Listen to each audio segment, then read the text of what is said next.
I'm a creator, full stop. Met media when I was about 7. And I think it's a gift that my dad discovered by accident. I was dyslexic, so I couldn't speak well. Through your instincts, you definitely know if mtu ataniibia.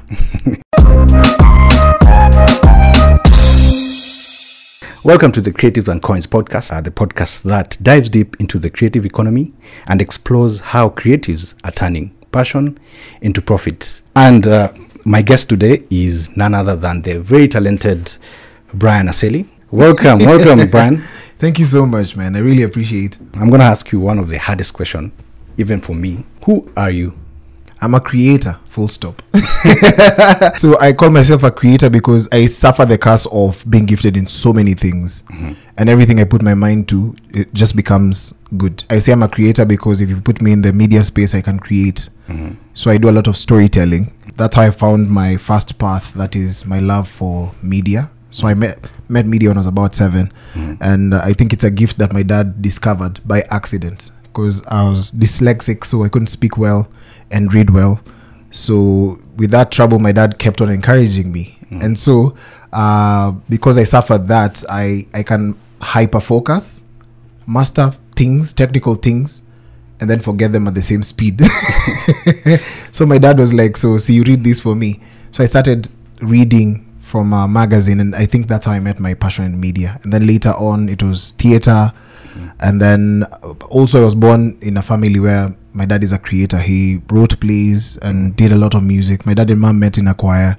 So that's really exciting to just be in a home where everyone is just actually vibrating at their highest frequency. Yeah. From Google, it actually means a reading disorder, isn't it? Reading and writing disorder. Reading and writing disorder. Yeah. And a lot of people probably are suffering from it, and they tend to be treated as people who don't like get things in class. Just say daft. Yes.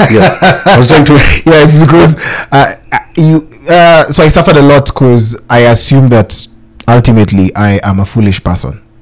And so I struggled with academia a lot, simply because you're given tasks and you process slow, but as soon as you've mastered it, for you it becomes second nerve or something like that, or because it becomes more like muscle memory as compared to you learning the craft for the first time. So I use that to my advantage. So most people actually suffer that, and they're not diagnosed. Yeah, they're not. It's not even diagnosis per se. You can self-diagnose. You can get to realize, but it's only in spaces like theater and music that you develop a rhythm in how you speak.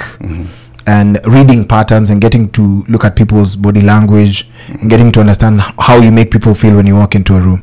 So basically that. So I think my experience in theater really changed me, because I now studied how to speak and master lines, and I have common phrases when I get stuck, my mind just goes to those phrases. So I have moments like but then later on I just get to a point where it becomes liquid, I become fluent. Yeah. So like at what stage did you realize that I probably have I'm suffering from something and maybe there's another way out?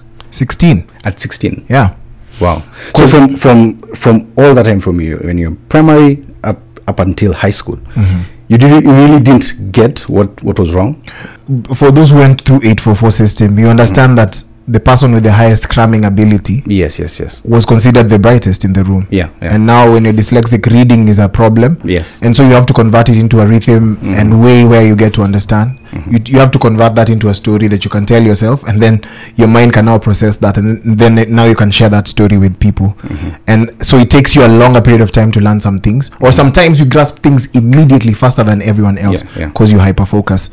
And so I just considered myself not too bright, not intelligent enough, at least according to 844 standards. Yes. And now later on I started gaining my rhythm, but by age 16 is when I just started mingling with, when you're in high school is when you meet you now stop being a boy and gradually start becoming a man. Yeah. And you start accepting things for what they are. And so in theater people would read scripts. So I'm reading a script to you, and so you'd see when I'm reading, I'm skipping some words, or maybe I struggle with one word, so I hyper focus on one specific word.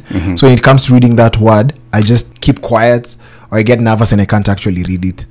And so it became a habit of me learning new vocabulary, and so language became my passion. And I was like, yo, there's a way of going around this thing. Since reading might be a challenge, do you use other ways like using recordings, using basically just recording yourself, or using text to speech? No, I write. Okay. It's not that serious.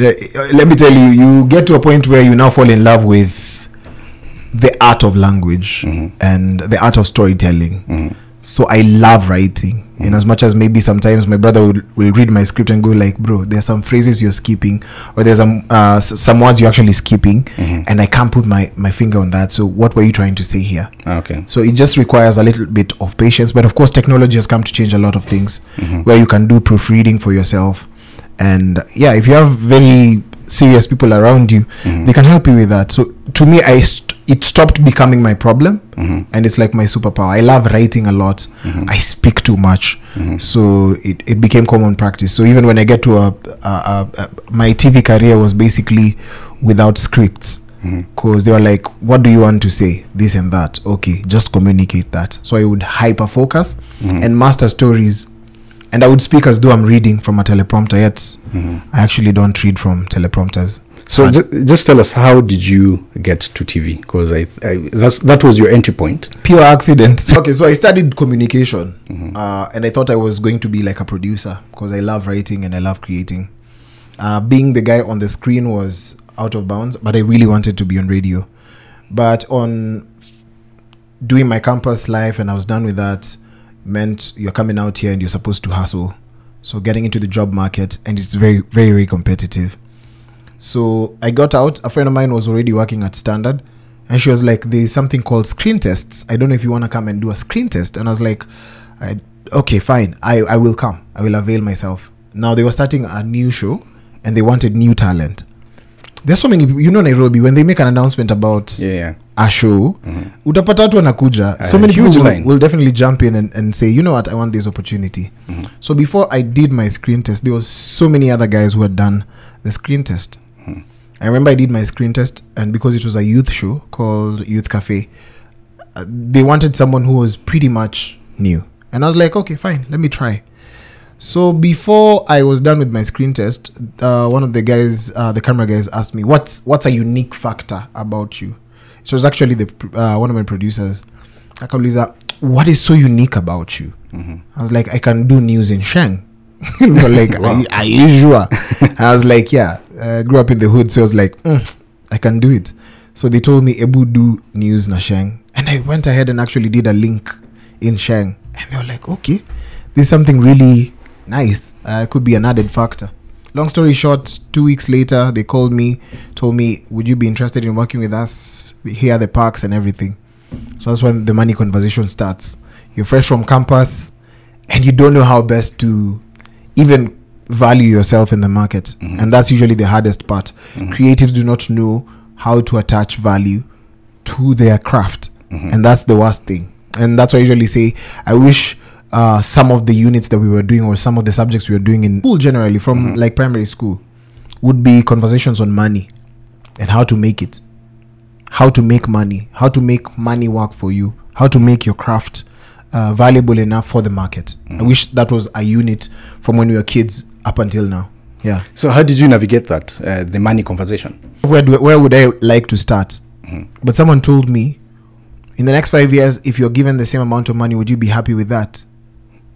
And it was one of my friends who had been in the business so I started asking for the market value. Where did people start? How much did they get? And I told my boss, okay, just add 20,000 on top. Funny how I was so confident, and I think confidence is my biggest trade. I was so confident, and I was like, add 20,000 Jew. And did he actually do that? Akasema, done. Let's start on Monday. I was so shocked. I thought they were going to bargain, because story of should have asked for 50,000 on top. Yeah, I should have. Yeah, but it was a good start. I can't complain. So now after TV, what do you to radio now? Yeah, so with radio, I did a lot of campus radio, and even before I joined campus, I was doing voiceovers for Milele FM.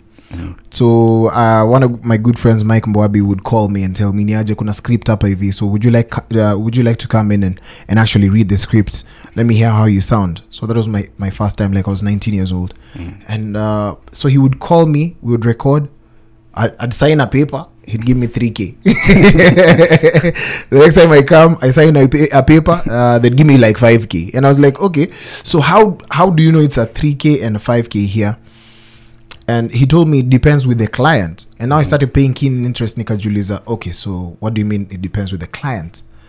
So this time you're doing voiceovers? I'm doing voiceovers, Swahili voiceovers. Okay. Because I was so shocked because at that time I thought I was going to cover niche in Swahili because I really wanted to make my dad proud.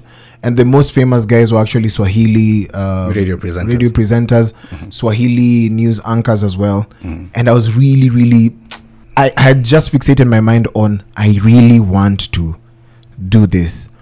And so because I was doing theater at that time and I'm doing audio that is on a freelance voiceover, I was just like, I asked Mike, do you think with my voice and the number of gigs you've given me, do you think I could get into this radio gig? So I started going to Milele often, thinking that, you know what, maybe one day someone will be sick and they'll tell me to actually jump in and maybe become a swing presenter. Never happened. And a lot of things in between happened and I found myself in school. So my first day in school, you see how they do orientation and they ask freshers to come and say their experience and talk about their experiences so far during the orientation. I got chance, imagine. And that's why I got chance. But as soon as I got there, I told them I can't be the only freshman. So long story short, I called one of my friends called Gordon Odhiambo, and freshers were never allowed to actually be radio presenters. But we would come as guests so many times and own the shows to a point where people thought we were fourth years. So kila mtu alikuwa anatuuliza, you guys are not finishing school. But it was really exciting to just get into that space. And for the years that I was in campus, I did a lot of radio. After campus, I started TV. But with the kind of contract that I had, it's talent-based contract.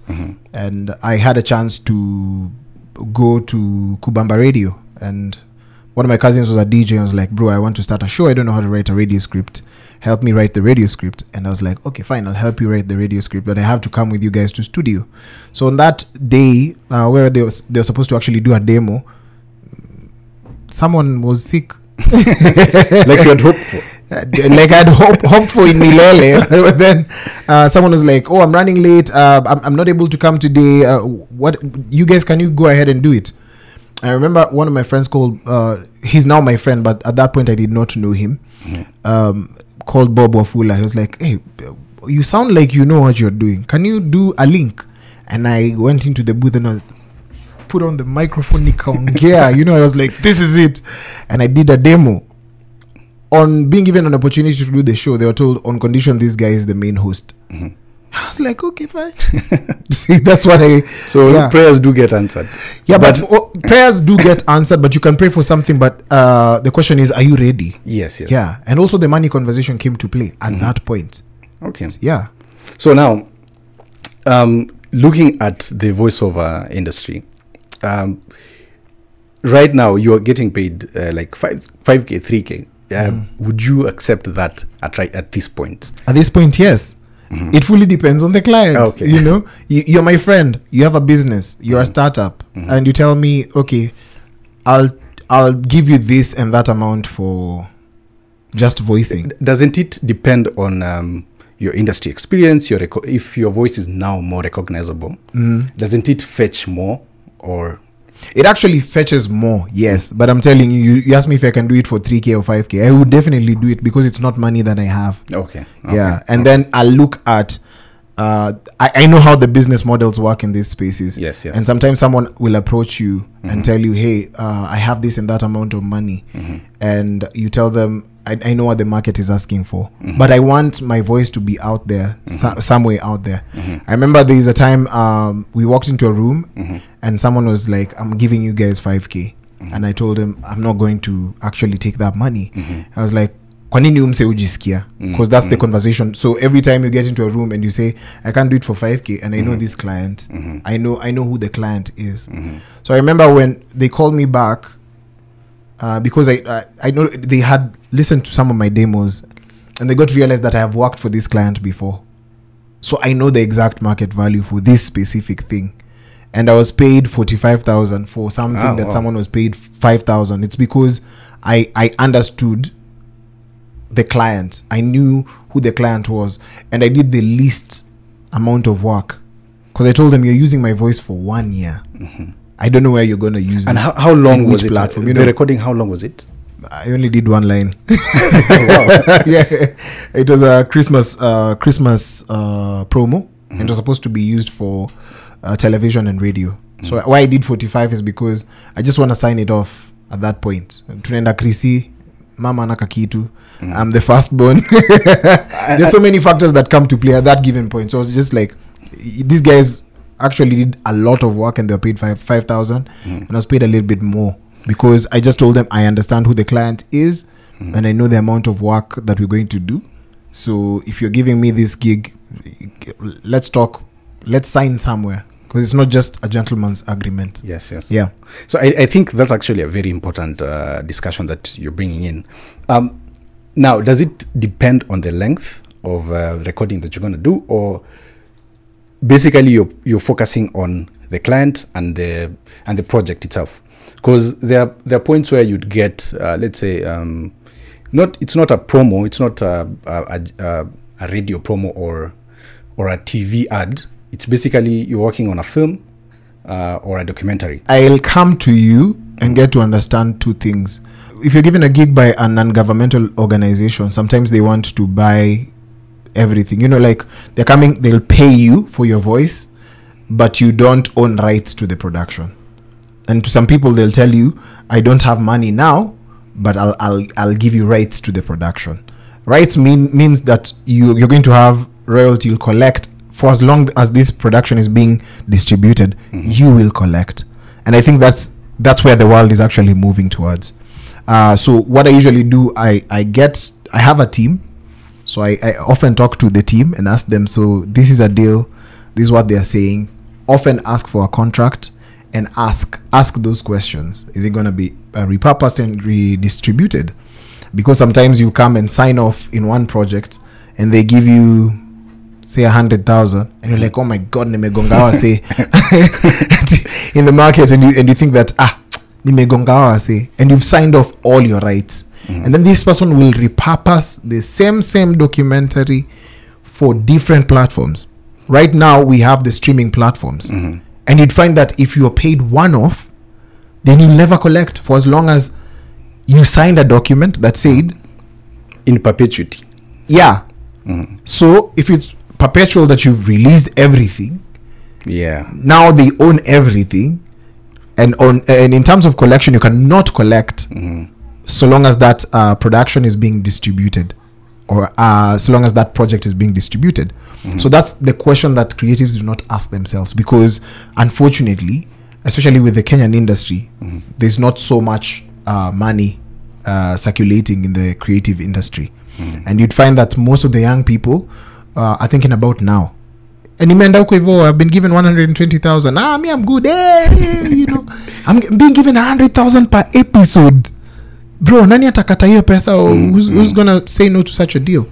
But you're looking at your moment today, and you find like someone can sign the same and say, give me 50,000 or half that amount of money per episode, and then let's sign somewhere. Maybe I'll be receiving dividends so long as this thing is being distributed. But in Kenya, you might end up losing a lot of opportunities because I wrote a script, I have produced, I just want someone to do the role.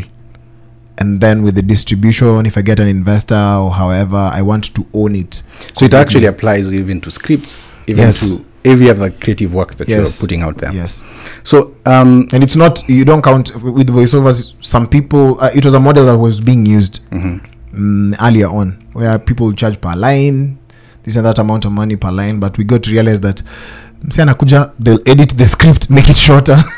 You'll be paid by per line, and it would devalue you. So sometimes it's just personally I do per project. Yeah.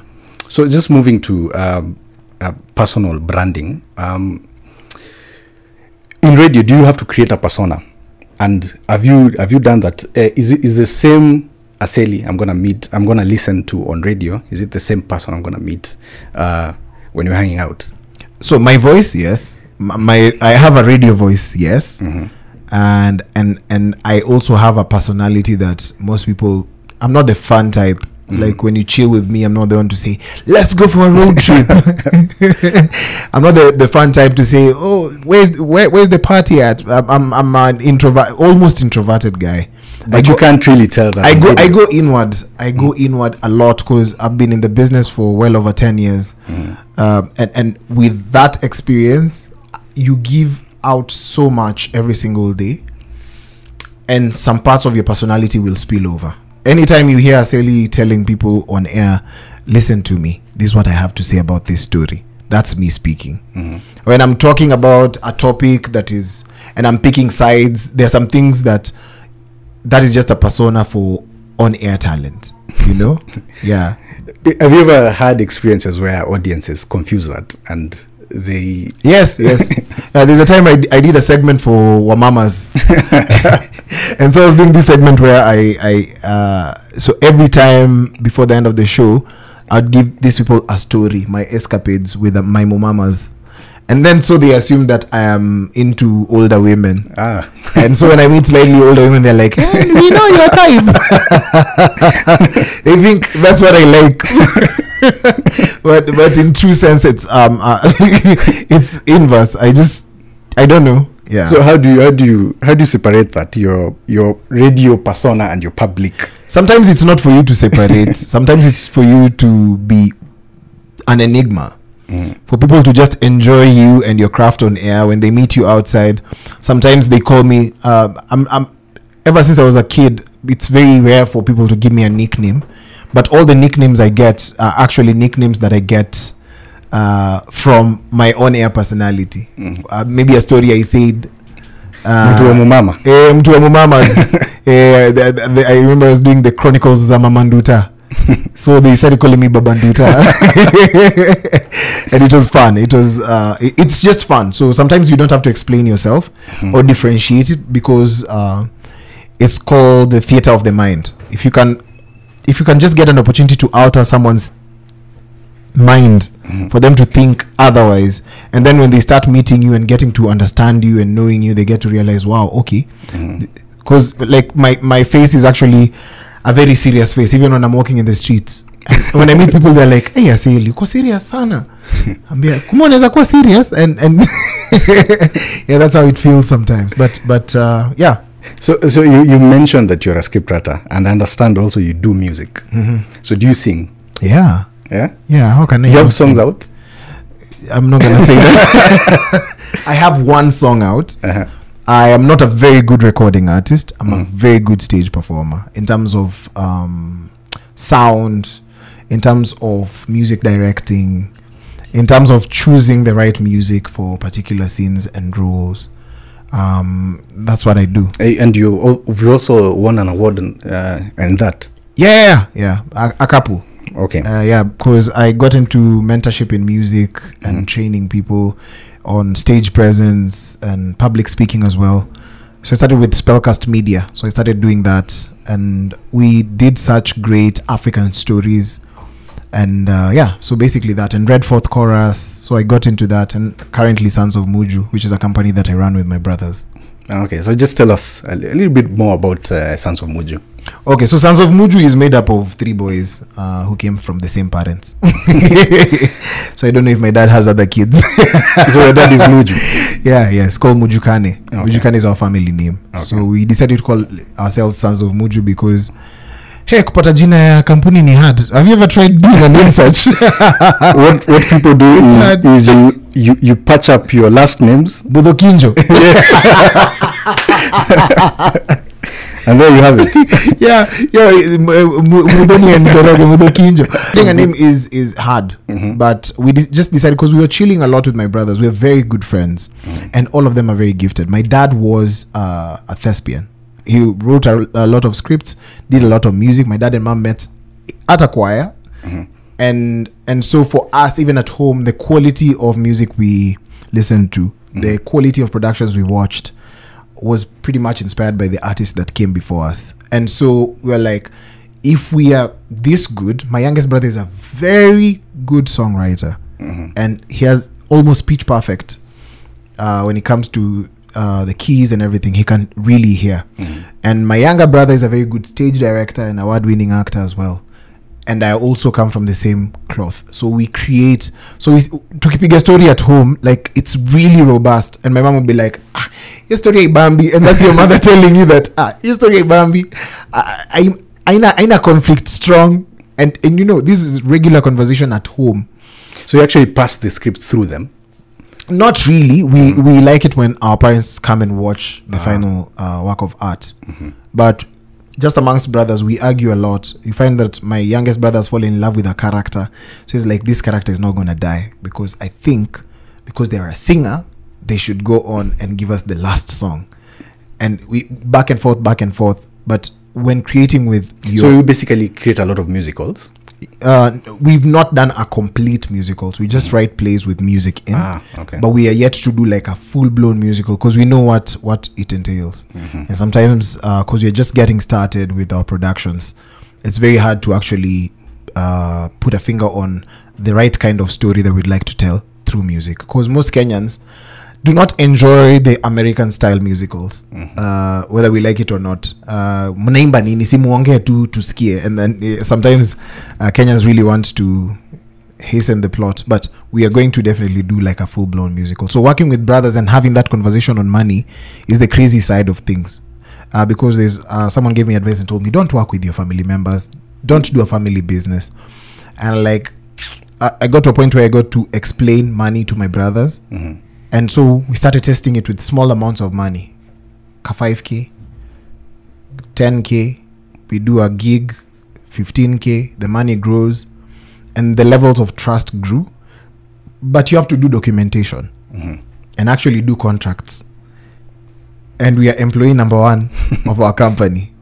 You have shares each as a brother. And of course, the shares are not transferable. You can't transfer the shares because it's supposed to be passed on to the next generation. So it's more like a legacy compared to just biashara for now. So those are the hard conversations that you are bound to have with your family members, who you are born in the same house. And when it comes to money, they're like, 10K. That's unazusha 10K. Yeah, you know, sometimes, and because it's your brother, you're like, pana, maybe ni kuachie. No, but you have documentation, and everyone has their own lawyer who gets to explain to them, this is what you're getting yourself into, and this is how we would like to move. So the money conversation as family is not an easy conversation. So it's operated like a company. Everyone has a salary. It's not being operated like it is a company. So even if the company collects 1 million, we don't go like 300,000 each. No, it's, you collect money as a company, and then we are paid as employee number one of the company. So the company has more money than us. Wow. Yeah, because that's how it's supposed to be. Because when you're valuing your company, even when you want to buy property, we buy through the company. Because on owning everything individualistic, ego comes, and you might be pulling the weight. One person might be pulling the weight, and they'll feel like, no, you know, this is how I feel.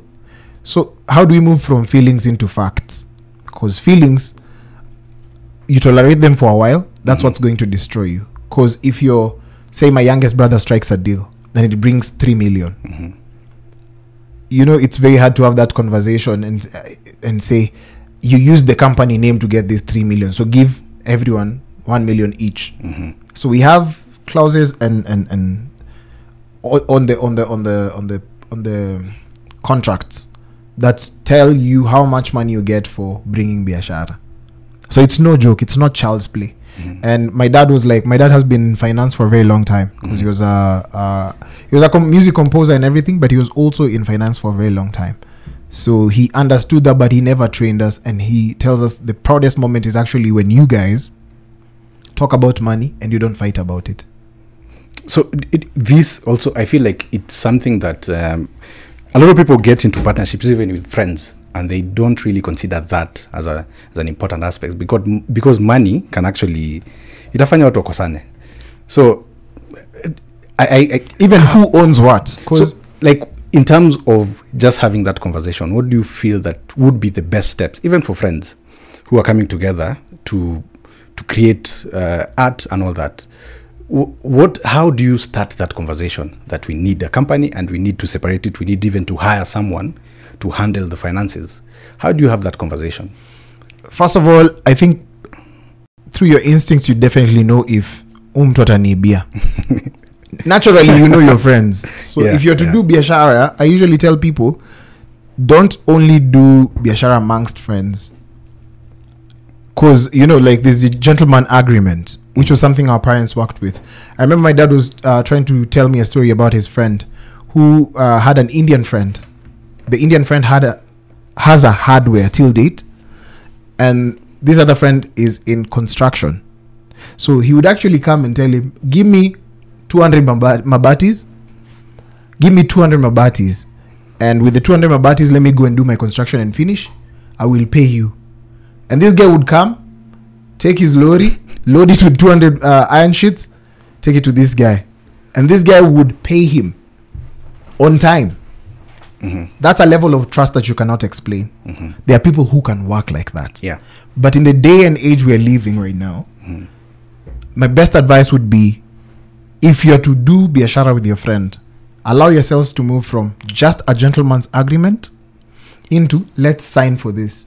Because sometimes you'll get to a point where envy and jealousy, it's synonymous to to humanity. Generally, people start feeling bad, and they're like, why is it that this guy is making more?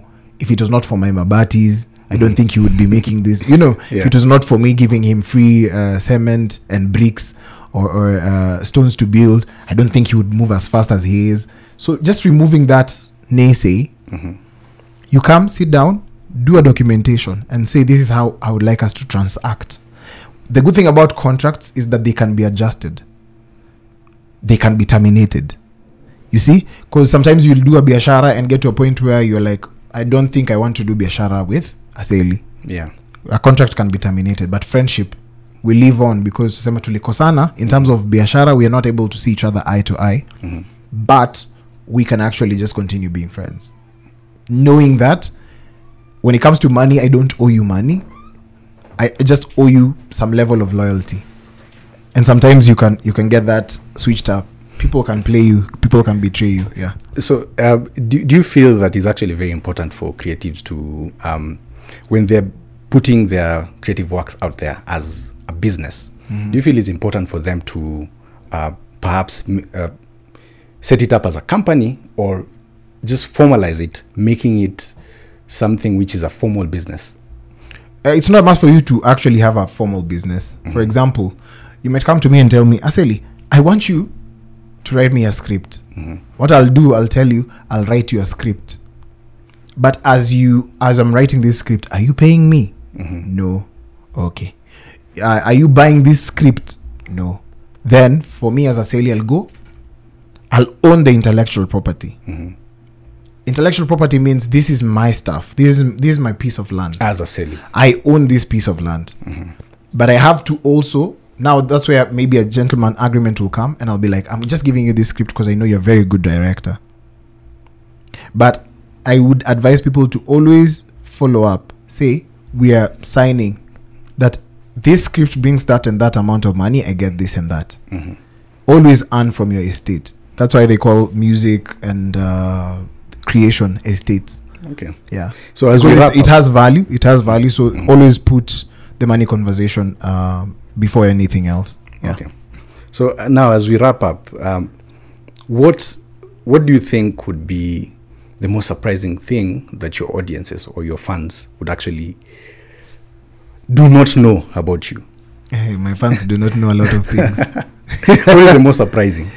Most surprising. We already know that at the start of the show you mentioned something that I completely did not know. What? Dyslexia. Yeah. That I completely did not know. Yeah. So what is something else? I am very spiritually inclined. I think I love think Christ that- with my everything. that I I think knew. people don't know. But before I do anything, I consult. I have to read the word. I was born and raised in priesthood. My dad and mom are bishops. So I was born in the priesthood. I'm So you're doing stubborn. praise and worship? I did a lot of praise and worship. Like I did crusades, nearly dance for crusade. you were called randomly by your dad and told, I present. You have to form a play. You have to be in the Easter play. You have to do a lot of things because you're serving in church. So I still serving in church. Not as I would like to, because mambo ni mengi, but I would definitely commit to church. People don't know that my passion is to become a teacher. Like, if I was not doing media, I would be a teacher. Yeah, all right. Yeah. Thank you guys for listening. My name is Nixon Mwirigi. Catch you next time.